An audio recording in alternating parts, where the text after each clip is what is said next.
It was a challenge to try and capture something as iconic as Alcatraz. You know about this. This is arguably the most famous prison in the world, and now you're in it. Just the space, the physicality of it, because it's quite claustrophobic. When modern-day prisons are designed, they really consider not intimidating people or making the spaces, as least stressful as possible. Well, Alcatraz didn't suffer from those restrictions. They did the research, they went out, studied Alcatraz, not just from books or internet.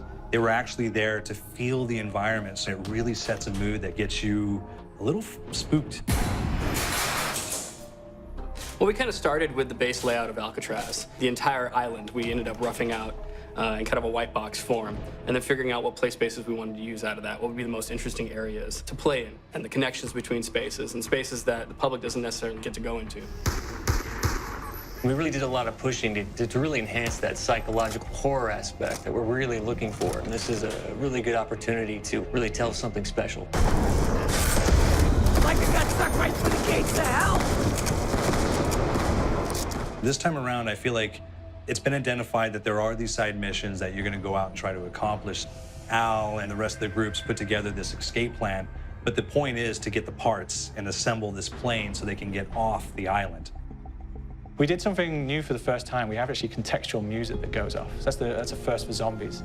And it's all based around this horror thriller aspect. Every location will have a specific stinger that you hear when you find it, when you discover it, when you start unraveling the story. We start building on the music that you're hearing, and it's really enhancing that experience and going along with it in parallel.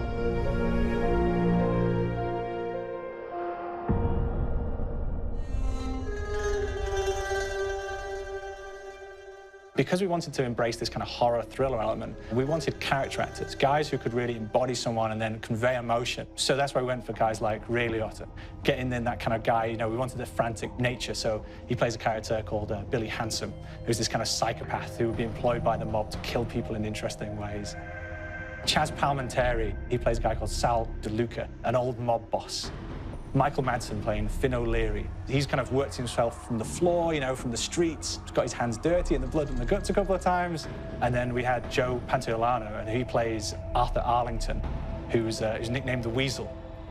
Those guys, they bring a quality and a subtlety and timing that you can't really identify or try to recreate. Bring it on, you dirtbags! You start off in the afterlife mode, and that's just going to be what's going on. You're going to try to solve the mystery from the second you start.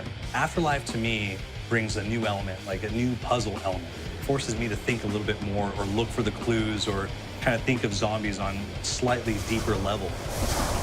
You see clues throughout the map that tell you, ooh, perhaps if I'm in the afterlife, I can interact with this object, or there's some puzzle going on here that I need to be in the afterlife. Back east, I whacked a dirty dentist with one of these.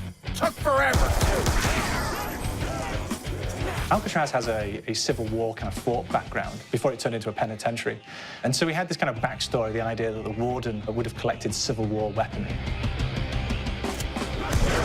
One of them is a blundergat. It's a fictional weapon, but the idea of the combination between a blunderbuss and a Gatling gun.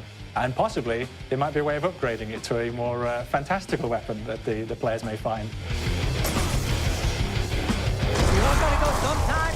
You just went now. There's one main zombie, one big zombie that's going to come through and wreak havoc on your life. He'll lock down the perk machine, he'll close down the box, so you have to pay to get that open again. So you don't want him to interfere with your process. Now's a good time to pick a fight. It's a fun challenge. It keeps things moving forward. In terms of perks, we have a new perk called Electric Cherry. When you reload, it gives a shock around, which scales over time. I was asking for it, greaseball. There's so much to experience in this map. Every time I play it, there's a new tactic to take, a new experience, a new objective to go for. But there's also this layer of things that we aren't exactly exposing to the players right off the bat and will need to be discovered. Don't let me go.